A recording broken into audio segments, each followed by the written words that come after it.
it's John F. Gately. You can call me Jack, and I'm broadcasting to you today from beautiful Plymouth, America's hometown, Massachusetts, behind enemy lines. I wanted to make a quick video using the webcam here. I'm going to share my screen in a second to show you how difficult the Commonwealth of Massachusetts makes it to actually find out how many breakthrough cases exist in Massachusetts on a weekly basis. You know, some of you might be aware I used to work at the State House a long time ago.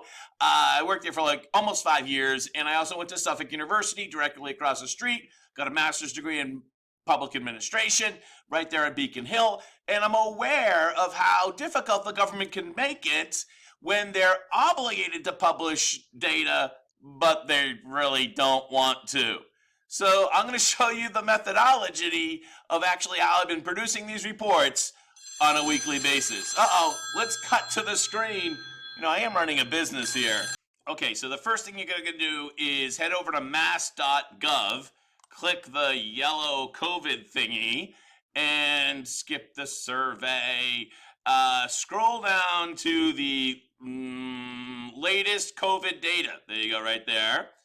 And the first thing you need to find out, which is published every Tuesday at 4 p.m., is how many vaccinated folks got the virus in the most recent week, which ends on a Sunday. So the most recent one was January 8th, which would have been a Sunday, excuse me.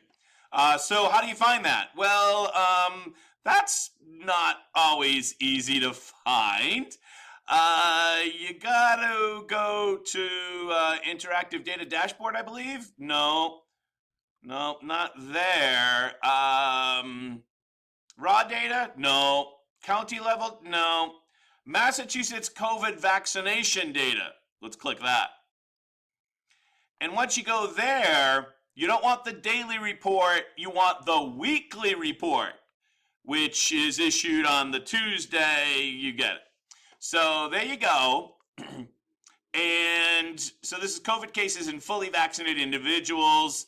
And you go to page 2, you can do some basic math there. Right here where it says 179,594, that is the cumulative count through last week. And this week it's 262,060. So you just do some math there, and you'll find out that's about 82,000 cases, which is in fully vaccinated individuals. You can also figure out how many cases bumped up in hospitalizations or deaths. But right now we're just going to focus on cases, which is the first line right here, and the first line there. So that's 82,000 and change. We'll get to the exact number later, which is, again, published every Tuesday at 4 p.m. You want to look for the COVID cases in fully vaccinated individuals report. Once you have that, then you go once again to the latest COVID data. And the first thing there is going to be the interactive data dashboard thingy. And you want to scroll down to the raw data report, which you'll do on a Tuesday afternoon. You click that, and it will automatically download as a massive spreadsheet, which I open in Google Sheets. You can open it up in Microsoft or whatever. I open it in Google Sheets. So you're going to click this, and it's going to download to the corner. Now, fortunately, I've already done that, so let's bring that up on the screen. And the tab that you're going to want to look, you'll see at the bottom there's a lot of tabs. There's a lot of tabs.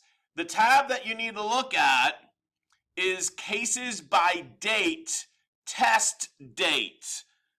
Cases by date, test date. There's a lot of tabs. If you look in the bottom here, there's a lot of tabs. And this takes me a little while to figure out which tab to use. Because, and once you do that, if you're at the top of this spreadsheet, you'll see it goes back to 2020. You don't want that. You've got to scroll way down to the bottom. There you go. And you can then count how many cases there were. You actually have to add them up yourself. So, I know, it's crazy. So in this case here, we wouldn't add the first because that would have been a Sunday. That's when the previous report ended. Instead, you're going to go to the second. You're going to add these together. So the first one is 11,486. 1, 2, 3, 4, 5, 6, 7 days right there. Now, you can either add them up with the calculator. I had the spreadsheet add them up. You do it any way you want. And that will give you the total number of cases, vaxxed and unvaxxed, in any given week. And in this case, it's 142,000 and change. I hope you can see that on the screen. Then you take, maybe I should zoom this in for you a little bit here. Where do we go for that? View. Zoom it in there. Yeah, let's zoom that in there so you can see that. There, that's so much better. So you added up the 7 days. That gave you 142. You already had the number from the prior report. That's 82,000. And you just subtract. So that's going to give you 60,000 of unvaccinated cases. So in this case, or in this particular week ending January 8th, the number of vaccinated cases exceeds the number of unvaccinated cases for the first time. And let's see if we slide this over here somewhere. Then I just made the chart. Now, keep in mind that this chart is not going to be populated automatically on your screen because you just downloaded it. This is my Google chart when I added the chart, which, you know what? I'm just going to share this document publicly. Link in description. So that's how you do it. It's pretty simple. From now on, I had been charting this number for quite some time, and then I kind of, over Christmas, kind of didn't do it. But I'm going to pick that up again. And last week it was 49.6. This week it's 58. And we'll be charting it or keeping an eye on it for the next several weeks.